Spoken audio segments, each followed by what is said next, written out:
ಕಲಬುರಗಿ ಲೋಕಸಭಾ ಮತಕ್ಷೇತ್ರದಲ್ಲಿ ಕಾಂಗ್ರೆಸ್ ಅಭ್ಯರ್ಥಿ ರಾಧಾಕೃಷ್ಣ ಅವರು ಜಯಗಳಿಸಿರುವ ಹಿನ್ನೆಲೆಯಲ್ಲಿ ಅಫಜಲ್ಪುರ ಮತಕ್ಷೇತ್ರದ ಶಾಸಕ ಎಂವೈ ಪಾಟೀಲ್ ಅವರ ಸುಪುತ್ರ ಅರುಣ್ ಕುಮಾರ್ ಪಾಟೀಲ್ ಅವರು ಹರ್ಷವನ್ನ ವ್ಯಕ್ತಪಡಿಸಿದ್ದಾರೆ.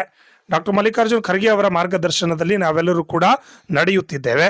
ಅದೇ ರೀತಿಯಾಗಿ ಈ ಬಾರಿ ಲೋಕಸಭಾ ಚುನಾವಣೆಯಲ್ಲಿ ರಾಧಾಕೃಷ್ಣ ದೊಡ್ಡಮನಿ ಅವರು ಗೆಲುವು ಆಗಿದ್ದು ಬಹಳಷ್ಟು ಖುಷಿಯಾಗಿದೆ. ಮುಂದಿನ ದಿನಗಳಲ್ಲಿ ಕಲಬುರಗಿಯಲ್ಲಿ ಅಭಿವೃದ್ಧಿ ಕೆಲಸಗಳು ಆಗುತ್ತವೆ. ಅಲ್ಲದೆ ಕಲ್ಯಾಣ ಕರ್ನಾಟಕದ ಸಂಪೂರ್ಣ ಕಾಂಗ್ರೆಸ್ ಲೀಡ್ ಆಗಿದ್ದು ಬಹಳಷ್ಟು ಖುಷಿ ತಂದಿದೆ.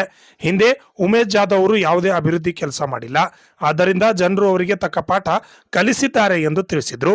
ಅಲ್ಲದೆ ಅಫಜಲ್ಪುರ ಮತಕ್ಷೇತ್ರದಿಂದ ನಾವು ಕೂಡ ಲೀಡ್ ನೀಡಿದ್ದೇವೆ ಎಂದು ಹೇಳಿದ್ರು. ನಮಸ್ಕಾರ.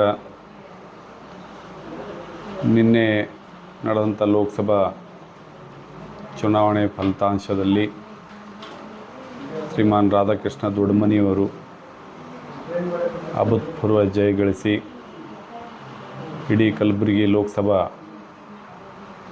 ಕ್ಷೇತ್ರ, ವಿಶೇಷವಾಗಿ ಅಫಜಲ್ಪುರ ವಿಧಾನಸಭಾ ಕ್ಷೇತ್ರದ ಮಹಾಜನತೆ, ಕಲಬುರಗಿ ಲೋಕಸಭಾ ಕ್ಷೇತ್ರದ ಎಲ್ಲ ಮಹಾಜನತೆಗೆ ನನ್ನ ಹೃದಯಪೂರ್ವಕ ಧನ್ಯವಾದಗಳನ್ನು ಅರ್ಪಿಸುತ್ತಾ, ಬಹಳ ಜಿದ್ದಾಜಿದ್ದಿನ ಎಲೆಕ್ಷನನ್ನು ನಾವು ನೋಡಿದ್ದು ಹಾಗೂ ಜನರ ಬಯಕೆ ಏನು, ಹಿಂದೆ ಉಮೇಶ್ ಜಾಧವ್ ಅವರ ನಿರ್ಲಕ್ಷ್ಯ, ಯಾವುದೇ ರೀತಿ ಕ್ಷೇತ್ರಕ್ಕೆ ಒಂದೇ ಒಂದು ಕೆಲಸ ಮಾಡಲಾರ್ದೆ ಸುಮಾರು 5 ವರ್ಷ BJP ಸರ್ಕಾರ ಇದ್ದರೂ ಕೂಡ ಈ ಭಾಗಕ್ಕೆ ಯಾವುದೇ ಕೆಲಸವನ್ನು ಮಾಡಲಿಕ್ಕೆ ಅವರಿಂದ ಆಗಲಿಲ್ಲ.